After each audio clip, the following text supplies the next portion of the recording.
Hello आणि नमस्कार. Growing Maugham या माझ्या यूट्यूब चॅनलमध्ये मी पल्लवी तुम्हा सर्वांचं स्वागत करते.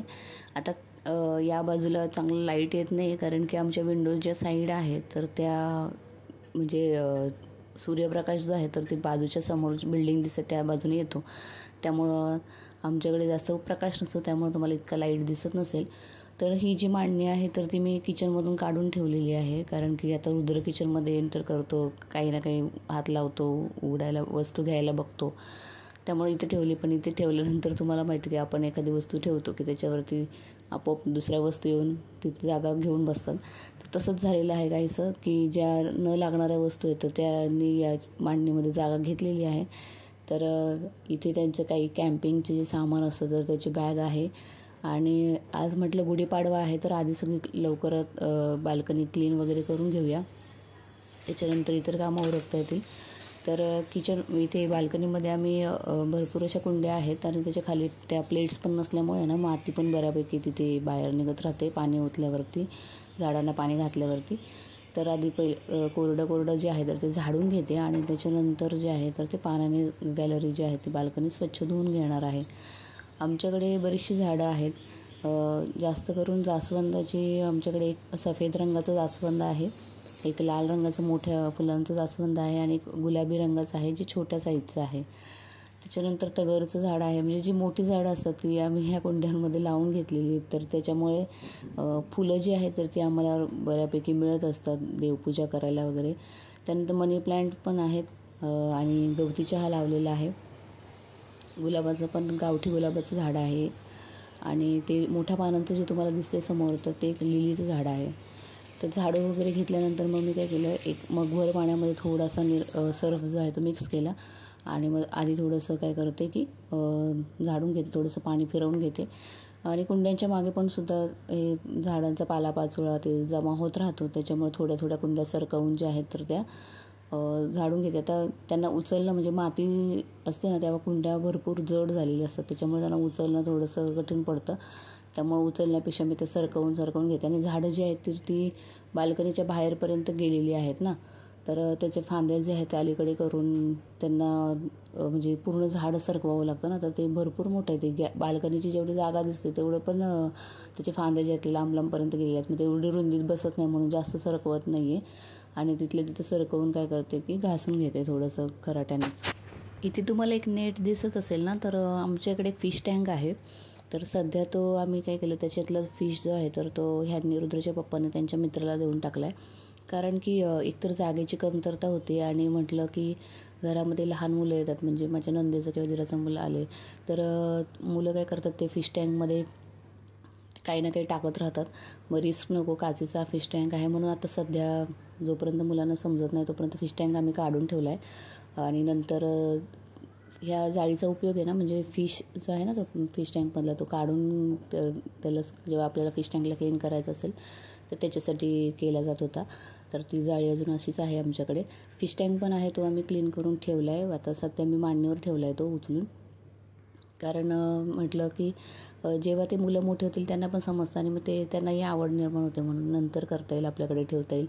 आणि फिश टँक असलं की आपल्याला त्याची क्लिनिंग पण करायला लागतं ना, तर जर जमलं नाही तर ते खराब होत राहतात, मग मासे पण मरू शकतात. म्हणून म्हटलं की ठीक आहे, आपल्याकडे सध्या ह्या गोष्टीसाठी वेळ नाही आहे तर आपण नंतर करूया. यांना खूप आवड आहे मांजरं किंवा फिश किंवा असं कुत्रा तर आपल्याला बिल्डिंगमध्ये पाळणं थोडंसं कठीणच आहे. तर मांजरीसुद्धा होत्या आमच्याकडे. जेव्हा परी होणार होती ना तर त्या मांजरी आम्ही गावाकडे नेऊन सोडल्या, कारण की घरात लहान बाळ आणि मग मांजर वगैरे. आणि कसं होतं की फ्लॅटमध्ये ज्यावेळेस मांजर आपण पाळतो तर ते घरामध्येच ते इकडे तिकडे फिरत असतात आणि त्यांचे केस वगैरे पण पडतात, त्याच्यामुळं म्हटलं की आम्ही त्यांना गावी सोडलेलं तेव्हा. आता परी झालेली जवळपास 5 वर्षाची होईल आता परी.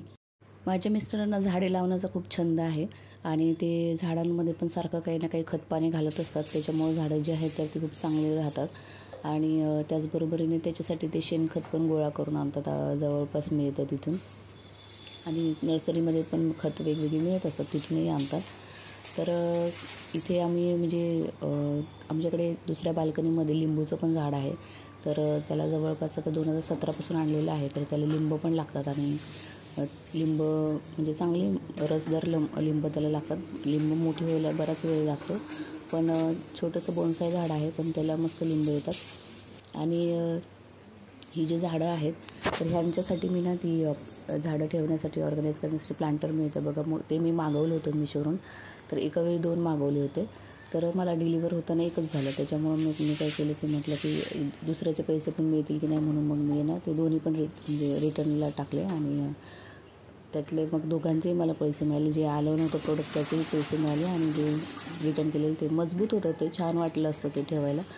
पण बघूया आता नंतर कधी ऑर्डर करता येईल, म्हणजे जरा बाल्कनी छान दिसेल ना, त्याच्यासाठी चांगली ॲट्रॅक्टिव्ह वाटेल म्हणून ते मला आवडलं होतं खूप. मी बऱ्याच जणांचं पाहिलं होतं, तर बघूया आता कधी घेते. तर मग मी काय केलं, तर पाठीमागचा जो कुंड्यांच्या मागचा जो आहे तो पालापाचोळा तो सूपमध्ये भरला आहे, कचऱ्याच्या सूपमध्ये. आणि नंतर मग जी माती आहे तिथलं थोडंसं पाणी टाकून वगैरे थोडं थोडं पाणी टाकून काय केलं की क्लीन करून घेतलं.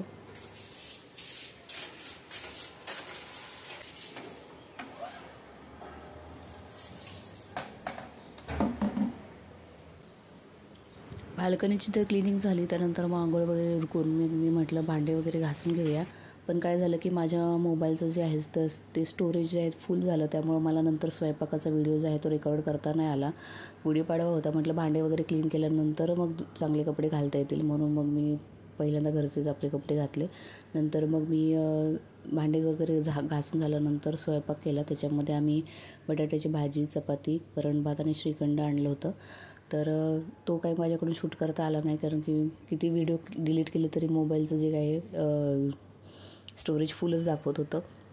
मला बहुतेक मोबाईलसाठी मेमरी कार्ड आणावं लागेल, कारण की ह्याला स्टोरेज फार कमी आहे. आजीला नुकतेच 10 दिवस झाले ना, त्यामुळे माझी फार इच्छा नव्हती काही करण्याची. नाहीतर गुढीपाडव्याला पुरणपोळ्या वगैरे सगळं केलं जातं, पण काय करणार, रुद्रचासुद्धा पहिला पाडवा होता, त्यामुळं म्हटलं की थोडंफार तरी काहीतरी करावं लागेलच. तर या गुढीपाडव्याचं जे आहे तर ते सगळ्यांना खूप खूप शुभेच्छा. खूप उशिरा म्हणजे मी शुभेच्छा देते तुम्हाला. नवीन वर्ष सुरू झाले खरं तर, त्यासाठी शुभेच्छा सगळ्यांना. तर भांडे जे आहे तर ते मी पहिल्यांदा ओट्यात, आता तुम्हाला दिसते की भांडे जर मांडल्यानंतर तिथे ओट्याची जागा राहते, त्याच्यामुळं आधी सिंकमधून सगळी भांडी बाहेर काढून ठेवली, आणि नंतर एक एक घासून मग मी त्याला वॉश करून ठेवले. तर आजच्या ब्लॉगमध्ये इतकंच. पाडव्याचं जे काही क्लिप्स आहेत तर ते नंतरच्या ब्लॉगमध्ये मी ॲड करेल. तर भेटूया नवीन ब्लॉगमध्ये. Bye bye.